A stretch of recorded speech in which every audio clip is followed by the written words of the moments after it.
dear students, today we are going to discuss about the chapter number first, who did Patrick Schomburg कि Patrick का जो गृह कार्य है वो किसने किया था।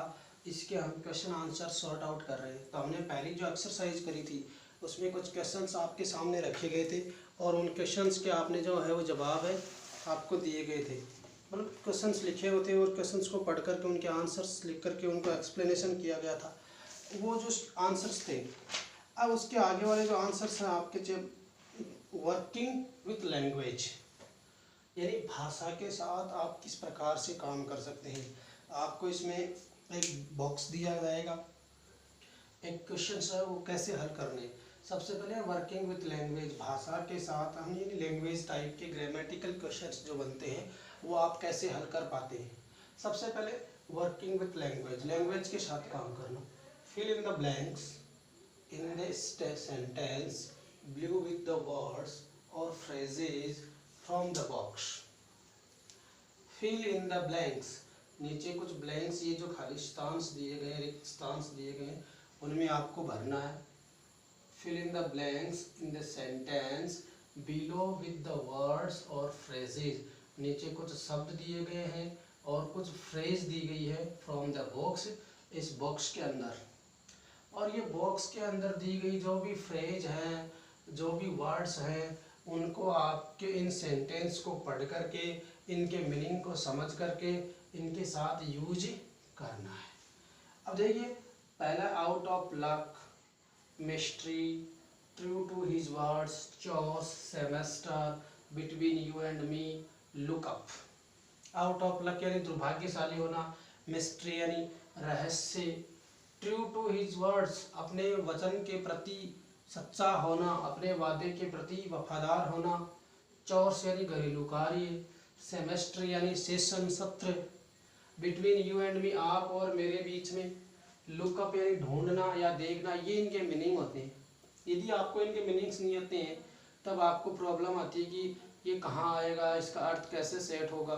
तो सबसे पहले जब भी हम ब्लैंक्स भर रहे होते हैं तो जो भरना होता है उसका भी मीनिंग आना चाहिए और जो सेंटेंस लिखे हुए होते हैं उसका भी हमें मीनिंग आना चाहिए। इसीलिए आपको जब चैप्टर पढ़ाया जाता है तो उसका ट्रांसलेशन करना सिखाया जाता है। ट्रांसलेशन का मतलब अनुवाद करना सिखाया जाता है कि इसमें जो लिखा हुआ है उसका मीनिंग क्या है, आप उसके अर्थ को समझ सके अपनी भाषा में। सपोज दैट आपको हिंदी बहुत अच्छे से समझ में आती है कि आप हिंदी भाषा के लोग हैं, तो आप हिंदी में हम जो कुछ बोलेंगे उसको समझ सकते, इसलिए हमने इंग्लिश को हिंदी में ट्रांसलेट किया और जो बात उसमें लिखी गई है उसको हिंदी में आपको समझाया। अब हिंदी से आप अंग्रेजी भाषा को सीखना चाहते हैं, हमारा काम है वर्किंग विथ लैंग्वेज, लैंग्वेज के साथ काम करना, भाषा में किस प्रकार प्रयोग करना है किसी चीज़ का। तो अब हमें दिया फिल इन द ब्लैंक्स, कुछ ब्लैंक्स दिए गए हैं इन द सेंटेंस, वाक्य में, with words, with the words और फ्रेज, उनमें से कुछ शब्द और कुछ वाक्यांश यानी फ्रेज यानी वाक्य का अंश थोड़े बड़े हैं, फ्रॉम द बॉक्स, उनको हमने एक बॉक्स में रखा हुआ है। किसमें रखा हुआ है, ये हमारे पास एक बॉक्स है, उसमें हमने कुछ शब्दों को रखा हुआ है और उन शब्दों के मीनिंग्स जिनको आपको समझ में आते हैं वो तो आप पढ़ सकते हैं, जिनके नहीं आते हैं वो आप डिक्शनरी की सहायता से या अपने टीचर की सहायता से हेल्प ले सकते हैं। तो जैसे आउट ऑफ लक यानी लक्ष्य दूर होना अर्थात दुर्भाग्य, उसका सौभाग्यशाली नहीं था, दुर्भाग्य। मिस्ट्री यानी किसी चीज़ को बारे में हमें कोई जानकारी नहीं होता, वो हमारे लिए एक रहस्य बनी हुई होती है, वो मिस्ट्री यानी होता है रहस्य। ट्रू टू हिज वर्ड्स, आपने कोई बात कही और उन शब्दों को सत्य करने के लिए आप किसी भी हद तक जाएं, कुछ भी आपको करना पड़े, लेकिन आपके वर्ड्स जो है वो ट्रू होने चाहिए, सत्य होने चाहिए, आपकी बात सिद्ध होनी चाहिए। चोर्स यानी जितने भी हम हाउस होल्ड्स होते हैं, घर में जो काम होते हैं। सेमेस्टर, एक स्टूडेंट जब पढ़ता है तो एक साल में जैसे 2 सेमेस्टर हो सकते हैं या एक साल में 1 सेमेस्टर हो सकता है, उसकी एक साल का जो सत्र होता है, सेशन होता है, हिंदी में सत्र कहते हैं, अंग्रेजी में सेमेस्टर को हम सेशन भी कह सकते हैं।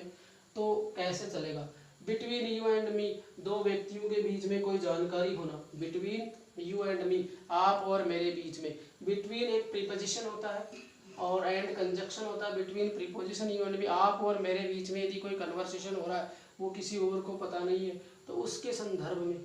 लुक अप, लुक यानी लुकअप यानी ढूंढना होता है, सर्च करना, सर्च भी इंग्लिश का ही होता है, लेकिन ये फ्रेजल वर्ब्स है तो इसका अर्थ होता है ढूंढना। तो अब ये बात तो क्लियर हो गई कि ये जो मैंने शब्द आपके सामने रखे हुए हैं, आई थिंक ये शब्द आप इजी वे में आसानी से समझ गए होंगे।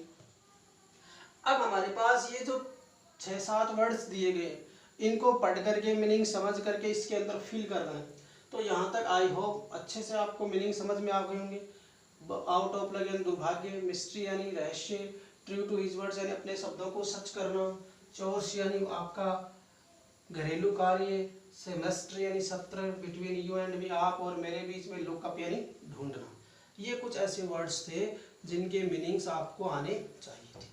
अब ये मीनिंग जब आपको इनका अर्थ आ गया तो इनको पढ़ोगे और इनका अर्थ जहाँ मैच होगा वो आप फिलअप कर सकते हो इसमें, इस वाक्य में आप उनको फिल कर पाओगे। देखना, some people found households, कुछ लोग अपने घर के जो कार्य होते हैं उनको क्या बोलते हैं, अभी मैंने बताया घर के कार्य, chores. A bore but like to help at home, कुछ लोग अपने घर के कार्यों से बोरियत तो महसूस करते हैं, हाउस होल्ड घरेलू जो चीजें होती है, चोर्सेज जो होती है उनसे, बट क्या होते हैं, like to help at home, लेकिन घर पर उनकी सहायता करते हैं, पसंद करते हैं। तो सम पीपल यानी कुछ लोग जो घर के काम होते हैं उनमें क्या करते हैं, हेल्प करना पसंद करते हैं। तो ये आपका इसमें पहले में क्या आ जाएगा, चोर्स। और चोर्स का जो मीनिंग मैंने आपको बताया था, घरेलू कार्य जो होते हैं। Who stole the diamond? Who stole the diamond? Diamond यानी क्या होता है, हीरा।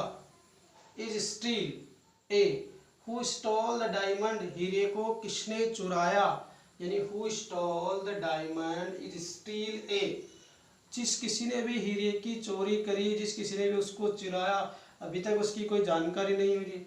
तो स्टील है मिस्ट्री, वो अभी तक क्या बना हुआ है, मिस्ट्री बना हुआ है, रहस्य बना हुआ है। क्या बना हुआ है, उसका अभी तक कोई समाधान नहीं हुआ है, उसका कोई प्रत्युत्तर नहीं मिला है, उसकी कोई जानकारी नहीं मिली है कि हीरा जो था उसको किसने चुराया, यानी who stole the diamond is still a mystery, वो अभी तक क्या बना हुआ है, रहस्य बना हुआ है। अब देखना अगला, this we are going to have a class exhibition. This we are going, हम जा रहे हैं, इस क्या है, इस सेमेस्टर, दिस सेमेस्टर, इस सत्र में, we are going to have a class exhibition, हम एक क्लास एग्जीबिशन या एक कक्षा कक्ष प्रदर्शनी है वो लगाने जा रहे हैं। किस साल लगा रहे हैं, दिस सेमेस्टर, इस सेमेस्टर में, इस सत्र में, we are going to have a class exhibition, हम लोग एक कक्षा कक्ष की प्रदर्शनी करने जा रहे हैं, अर्थात एक क्लास के अंदर एग्जीबिशन, किसी भी चीज की लेकर के कोई प्रदर्शनी, जैसे साइंस फेयर प्रदर्शनी होती है, इस तरह के कोई एग्जीबिशन या कोई प्रदर्शनी वो लगाना चाहते हैं। तो इसमें क्या आएगा, इन दिस सेमेस्टर, इस सेमेस्टर, इस सत्र, we are going to have, हम लोगों ने ये करने जा रहे हैं क्लास एग्जीबिशन, यानी सभी क्लासों में एक एक एग्जीबिशन का हम आयोजन करवाएंगे, एक एक प्रदर्शनी का हम आयोजन करवाएंगे, जिसमें से स्टूडेंट्स के माध्यम से ये प्रदर्शनियाँ की जाएगी और देखेंगे कौन सा टैलेंट है वो उभर के आता है। इस तरीके से हम क्लास में चर्चा करते हैं, जैसे हमने भी अपना साइंस फेयर करवाए थे क्लास में, वो बातें इसमें आती है। तो यहाँ क्या आ जाएगा, सेमेस्टर आ जाएगा। ये बात क्लियर होगी सेमेस्टर वाली। अब हमें देखना है चौथी बात, the elf began to help Patrick, the elf, elf यानी बोना, बिगेन यानी शुरू किया, टू हेल्प यानी सहायता, टू पैट्रिक, उस बोने ने पैट्रिक की सहायता करना क्यों शुरू किया, the help began to help Patrick, उस बोने ने पैट्रिक की सहायता करना प्रारंभ किया। क्या जरूरत थी उसको सहायता करने की, क्यों वो उसके चंगुल में बसा, मना कर सकता था, क्यों बसा। आपने चैप्टर पढ़ा तो उन्होंने उसको प्रॉमिस किया था कि I will fulfil your wish, मैं आपकी किसी एक इच्छा को पूरी करूंगा। और उसने क्या डिमांड की, उसने डिमांड ये करी कि आपको मेरा होमवर्क करना पड़ेगा, तब मैं आपको इस बिल्ली से बचा लूंगा, यानी ऑन कंडीशन, ये कंडीशन थी कि आप मुझे उस बिल्ली के पास वापस मत भेजना, मैं आपकी कोई विश पूरी कर दूंगा। और पता है पैट्रिक को होमवर्क से थोड़ी सी बोरिंग महसूस होती थी, उसको होमवर्क करना अच्छा नहीं लगता था, उसको खेलना अच्छा लगता था, घूमना अच्छा लगता था, और क्लास में सब उसको ये कहते थे कि आप अपनी पढ़ाई के प्रति ध्यान रखो, ये आपके लिए अच्छा नहीं होगा, फिर आप बहुत अच्छे से सीख नहीं पाओगे, ये सब चीज़ें उससे चलती रहती थी। लेकिन फिर उसने कहा कि ये सारी हमारी समस्याओं का समाधान हो जाएगा। फिर भी उन्होंने ये बात स्वीकार क्यों की ली? उसने जो वचन दिया था, ये वचन क्या कि ट्रू टू हिज वर्ड्स, मैंने जो शब्द कहे हैं, मैंने जो बात कही है उसको पूरा करने के लिए। तो आप लिख सकते हैं इसमें true to his word, true to his words, अपने शब्दों को सच करने के लिए the elf began to help Patrick, अपनी बात को सही साबित करने के लिए क्या किया उसने? Began to help Patrick, Patrick के गृह कार्य में सहायता करना उसने स्वीकार कर लिया। और उन्होंने ये काम शुरू इसलिए किया कि पहले उसने उनको वचन दिया था, अपने वचन को सिद्ध करने के लिए, अपने वचन को पूरा करने के लिए ही ये काम उन्होंने शुरू कर दिया था। बात क्लियर हो गई? तो ये बात आ गई थी ट्रू टू हिज वर्ड्स, अपने वचन को सिद्ध करना, अपने वचन को सही करना। अब देखो अगली तरफ बढ़ते हैं। Can you, this word in the dictionary, can you, क्या आप, दिस वर्ड, इस शब्द को, इन द डिक्शनरी, डिक्शनरी में, अब क्या कोई भी शब्द है तो उसको हम डिक्शनरी में क्या करते हैं? डिक्शनरी में क्या करते हैं उसका? कैन यू, क्या आप, दिस वर्ड, इस शब्द को, इन द डिक्शनरी, डिक्शनरी में क्या कर सकते हो? खोजना, ढूंढना, सर्च करना। तो आप क्या करोगे? ऐसा कौन सा वर्ड है जिसका ये मीनिंग निकलता हो? खोजना, ढूंढना, सर्च करना। हमारे बॉक्स में ऐसा कोई वर्ड है? तो हमारे बॉक्स में ऐसा वर्ड है। कौन सा वर्ड है बताइए? लुकअप। कौन सा वर्ड है? लुकअप। लुकअप का हिंदी अर्थ क्या होता है? ढूंढना, सर्च करना। तो can you look up, can you look up, can you look up this word in the dictionary, क्या आप इस शब्द को डिक्शनरी में यानी शब्दकोश में ढूंढ सकते हो? Can you look up this word in the dictionary, क्या आप इस शब्द को डिक्शनरी के अंदर ढूंढ सकते हैं? ये बात, ये सवाल उनसे पूछा जा रहा है और उसका जवाब क्या आएगा?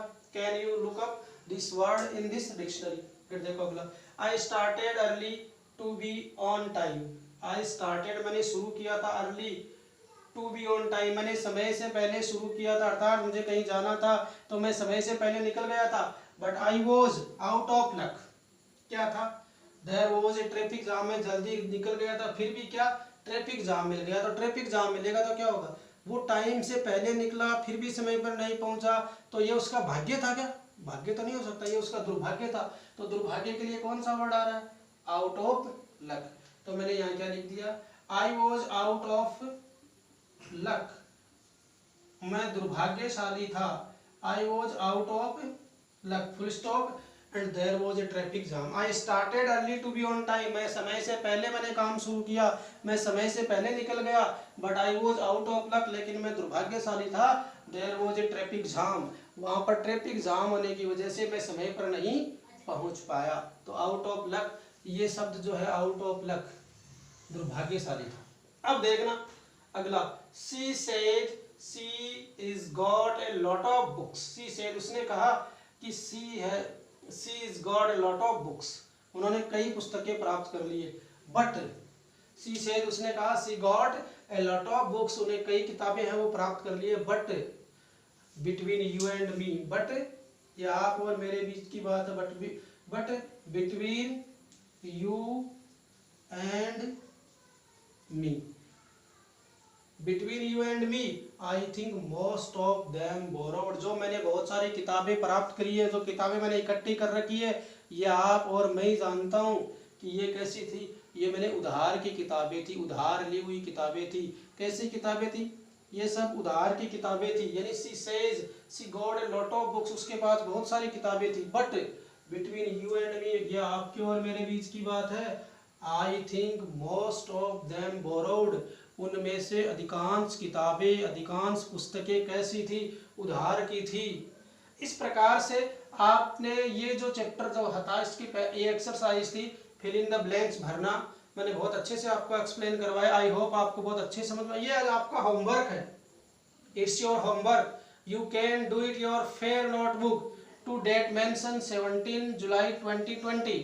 आज की डेट डाल करके आप अपने नोटबुक में लेसन नंबर फर्स्ट कल वाला जो क्वेश्चन आंसर किए थे उसके आगे ये करना है। Thank you very much.